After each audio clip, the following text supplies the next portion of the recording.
Well, it's night 16. We've made it this far. And tonight, super excited because my friends at the Stiefel Center in St. Louis sent me this. And this is the St. Louis Blues edition of Jack Daniels. And look, there's a little blues cool thing here.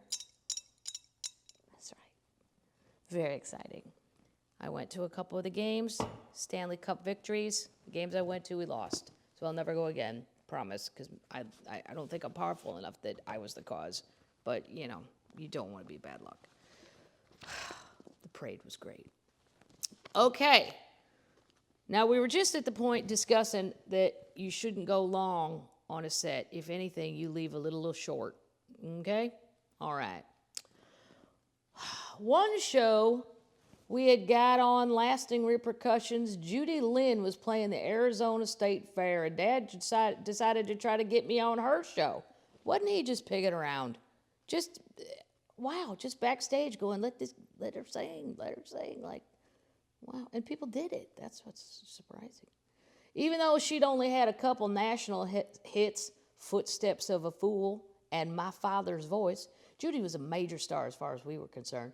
And she was big on the casino and rodeo circuits. Well, I'm with her on the casino. Can't say I've ever done a rodeo. 30 years doing this, I've done a lot of weird things. Weird events, weird spaces.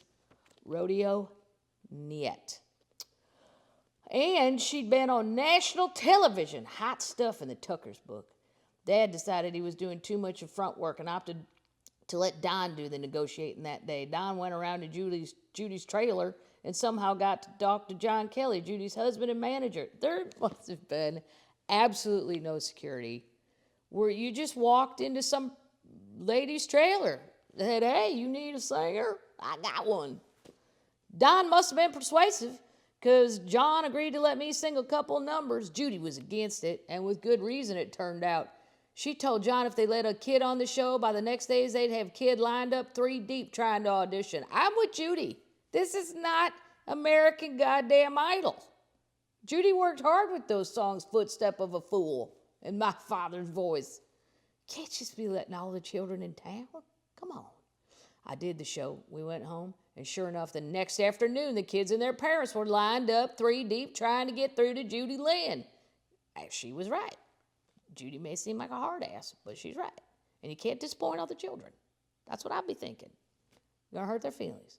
At that time, John Kelly didn't have much advice for us, but several years later, when I had a hit record off the charts, he surfaced again, for better or worse, to manage my career. Nothing happened in those encounters actually deterred me. In fact, getting to be on stage with people like Ernest Tubb just made me more determined to be a professional singer.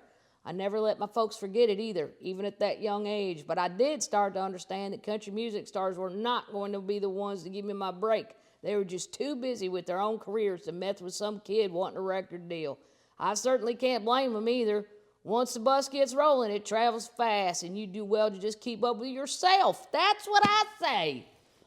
When my accountant is screaming at me about this or that, I'm just busy trying to keep up with myself. I don't know where the Wisconsin tax form went.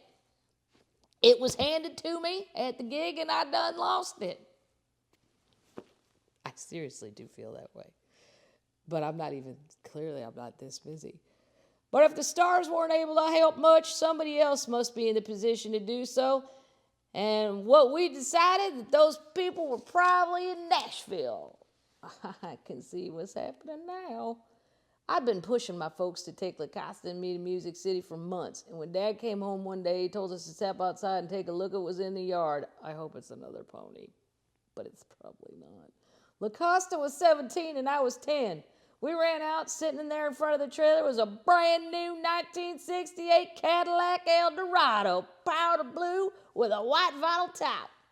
You better get packing, because we're going to Nashville, and we're going in style. You can see why you'd like Daddy. He's not real consistent, but boy, when he hits high, he hits high. A powder blue Cadillac? Nice.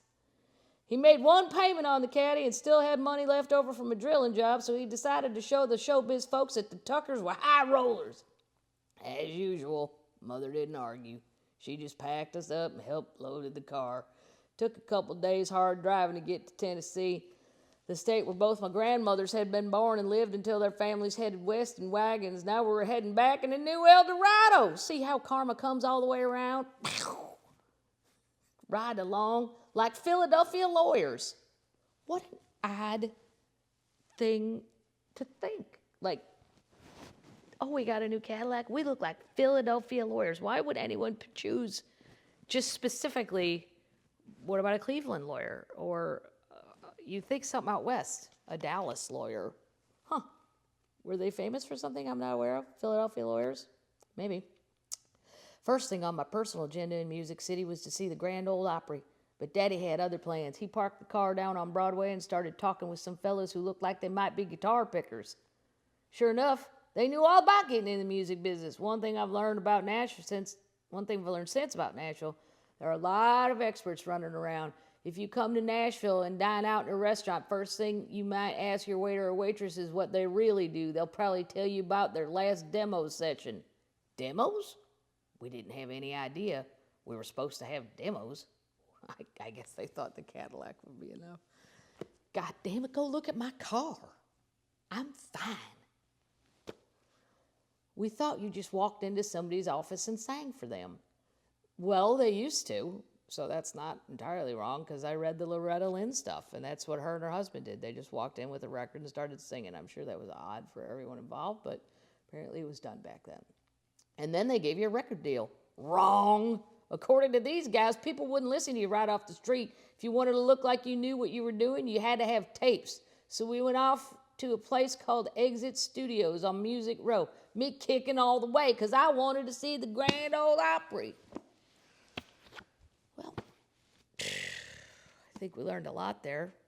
I'm now going to spend a good 60 seconds Googling Philadelphia lawyers to find out why in the world that would be a reference that made you exceptionally awesome. And, well, weather's nice. About 70 degrees. Sun's out. And I've chosen to watch BBC World News. If you're tired of our news, it's refreshing. Because most of them are pretty ugly and their teeth aren't fixed. And I like it. It's kind of raw. Don't really seem to have a lot of makeup personnel at that channel. That's nice. It's just people delivering facts. No opinions, no bullshit. Just here's the facts. So that's a little tip. I think it's 3:46 on DirecTV. Otherwise, we'll see you here again tomorrow night.